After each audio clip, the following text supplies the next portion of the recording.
Hello guys, Assalamu alaikum. This is me Sadia. Welcome back to my YouTube channel. আজকে চলে গিয়েছিলাম সিলেট লামা বাজারের নতুন ফুড পার্ক বেলিবিলসে। আর এই রেস্টুরেন্টের অন্যতম মূল আকর্ষণ ছিল ছোট পুকুরের উপরে বসে খাবার এনজয় করা। তো চলো তোমাদেরকে দেখাই এবং শেয়ার করি আমার আজকের এক্সপিরিয়েন্স। রেস্টুরেন্টে ঢুকেই দেখি আজকে অনেক মানুষ ছিল আর বসার মতো তেমন কোনো জায়গাও ছিল না।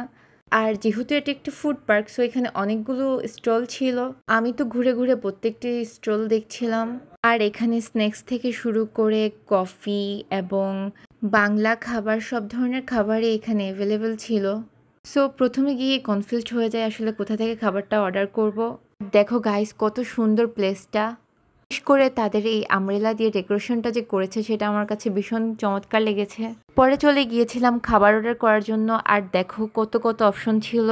আর আমরা আজকে এই তন্নিস কিচেন থেকেই খাবার অর্ডার করি। অর্ডার করার পর তারা আমাদেরকে এই টোকেনটা, আর এটাকে কি বলে আমি জানি না, সো এই ডিভাইসটা তারা আমাদেরকে দিয়ে দেয় বসে ওয়েট করার জন্য। আমরা ওয়েট করছিলাম আর এর মধ্যে আমাদের কোল্ড ড্রিঙ্কস দুটোও চলে আসে।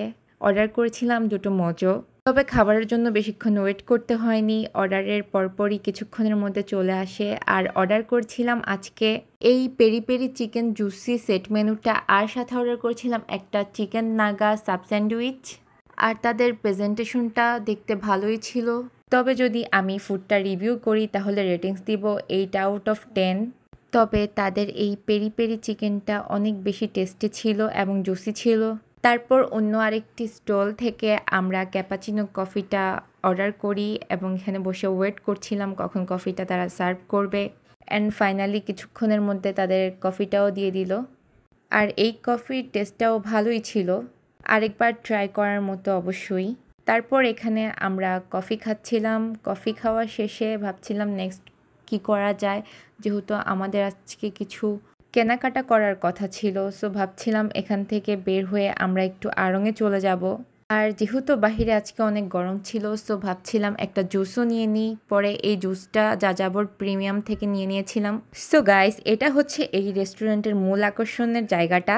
এখানে এই ছোট পুকুরটার মধ্যে বসে খাওয়ার খুব সুন্দর একটা চমৎকার ব্যবস্থা করা হয়েছিল। পাশে পানি আর মাছ, দেখতেই চমৎকার লাগছে, তাই না? আমার তো মনে হয়েছে গাইস এখানে বাচ্চারা আসলে খুব বেশি এনজয় করতে পারবে। আমিও বাচ্চাদের মতো বেশ কিছুক্ষণ এই মাছের দৃশ্যগুলো দেখছিলাম, দেখতে খুব ভালোই লাগছিল। তবে তাদের এখানে একটি রুলস আছে যে আমরা চাইলেই এদেরকে খাবার দিতে পারবো না, তবে চাইলে তারা খাবার দিতে পারবে। সো এটা তাদের রুলস ছিল যে মাছদেরকে কোনো খাবার দেওয়া যাবে না। তারপর এই তো বের হয়ে যাচ্ছিলাম। আর ওভারঅল এক্সপিরিয়েন্স যদি বলি, ভালোই ছিল, ফ্যামিলি এবং ফ্রেন্ডস নিয়ে যাওয়ার মতো।